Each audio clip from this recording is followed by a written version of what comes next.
What's going on, ladies and gentlemen? It's your boy Malcolm Miller, and welcome back to another episode of Mac Mills TV. By now, everybody has heard the news. Derrick Rose, point guard for the Cleveland Cavaliers, is now contemplating his future in the National Basketball Association. He doesn't know if he wants to continue playing or retire due to the nagging injuries that he's had over the last 4 years now, dating back to 2012 when he injured his ACL for the first time. I'm gonna come out and say this: whatever Derrick Rose's decision is, I'm riding with him 100%, and I'm always gonna be riding with that young man because Derrick has overcome so many obstacles and overcome so many statistics in life. He defied the odds when he made it out of Inglewood, Chicago, one of the most poverty-stricken neighborhoods in the city, and he, no pun intended, he rose above that to make a better life for his family, his children. Now he got another child on the way, his mother, his brothers, nieces and nephews, and he provided hope for so many kids in the inner city. When we saw Derrick Rose, a kid from Chicago public school systems, win MVP and make the Chicago Bulls relevant, he was the first All-Star the Bulls had since Michael Jordan. A kid from Chicago public school, Simeon High School. A guy that was riding the bus and training to school like we were. Like, he was we looked at him like somebody that was next door to us. Everybody in Chicago, in the hoods of Chicago, we loved that man because we saw him do something that was never done before. A kid from the gutter, from the hood, come and make it to elite status. At that point, when Derrick Rose won MVP, he was top 5 player in the NBA, period. He led the Bulls to a 62. The Bulls won 62 games that year, which is why I think it's ludicrous when people say that Derrick Rose shouldn't have won the MVP over LeBron, when the Bulls had the best record in the whole league that year with Derrick Rose at the helm, and his two guard was Keith Bogans at the time. So you got to commend that young man for what he did. But to see what Derrick Rose has overcome, like, he's giving back so much to the Chicago community that he comes from. He's giving back $1 million to Chicago public school systems.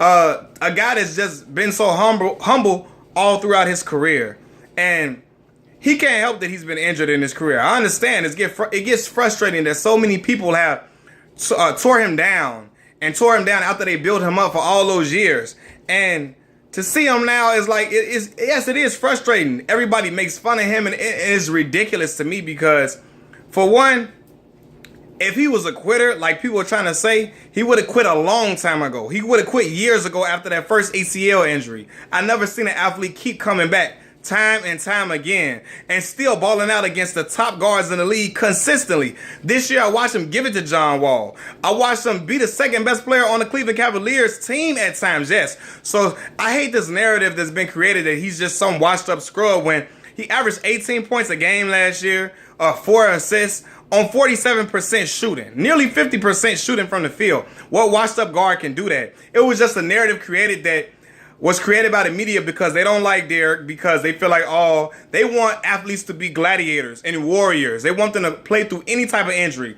And guess what they get you? Being a gladiator and warrior gets you Brandon Roy, a guy that's career was cut short by injuries because he wanted to please the fans. He wanted to go out there and be one of those guys that's tough, hard-nosed, and play. Yes, it garnered him so much respect after he played in the game, 11 days after knee surgery. And yes, he had a great game, but his career was cut short because of that. No time to recover. He was doing that to look good for the fans, and it didn't bode well for his career.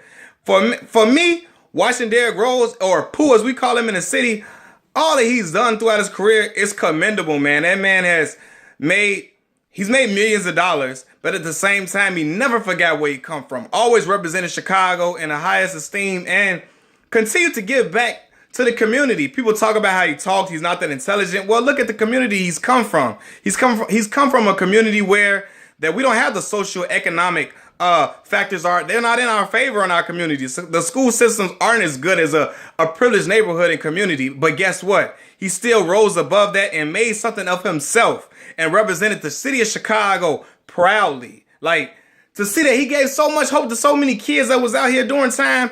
He gave so much hope to kids in a place that swallows their kids whole, swallows little black boys whole just on a daily basis. And he overcame that and provided hope to those kids hooping or just trying to live out a dream.